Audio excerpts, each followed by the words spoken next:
मित्रों नमस्कार।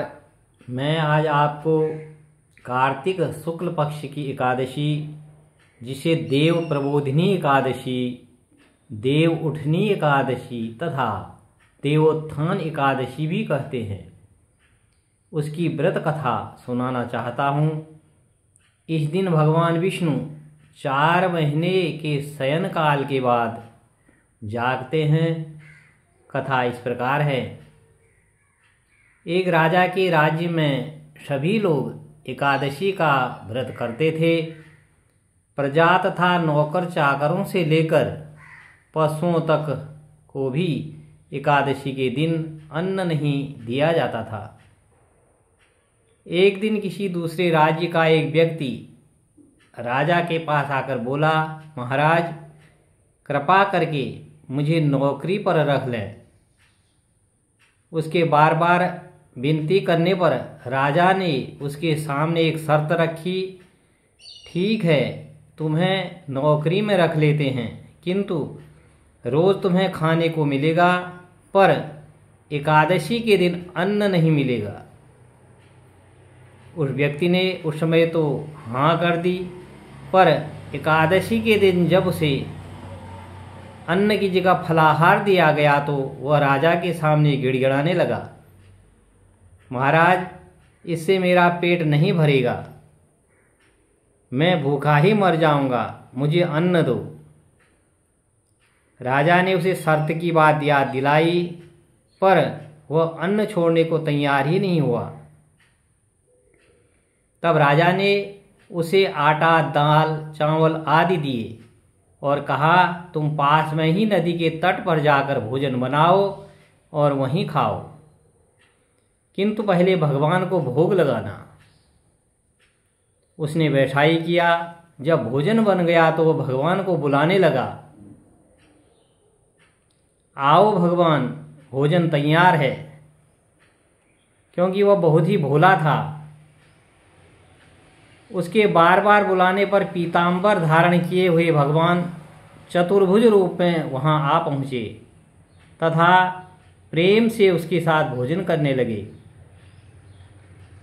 भोजन करने के बाद भगवान वहीं अंतर्ध्यान हो गए और वो भी राजा के यहाँ चले गया। 15 दिन बाद अगली एकादशी को वह राजा से कहने लगा कि महाराज मुझे पहले से दुगना सामान चाहिए, क्योंकि उस दिन मैं भूखा ही रह गया था।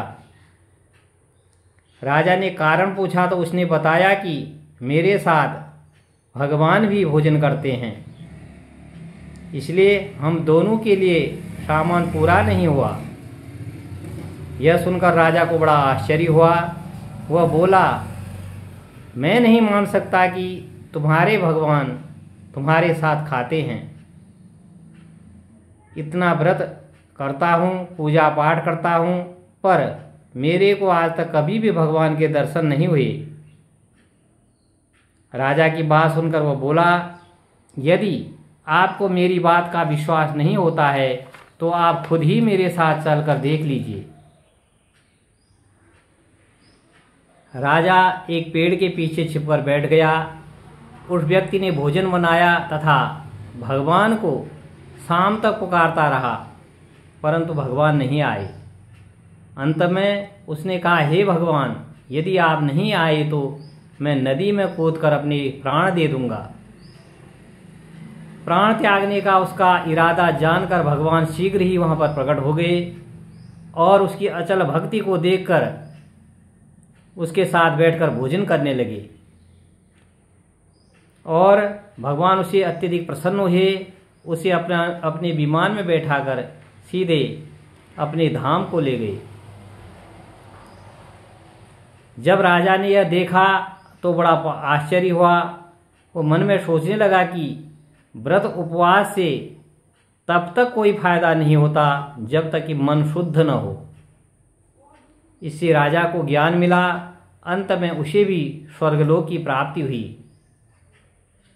एकादशी का व्रत जो विधि विधान पूर्वक करते हैं, सच्ची भक्ति और श्रद्धा के साथ करते हैं, निश्चय ही उसकी सभी मनोकामना पूर्ण होती हैं और अंत में उसको स्वर्गलोक की प्राप्ति होती है। ओम नमो भगवते वासुदेवाय। पंडित मोहन जोशी, खटीमा।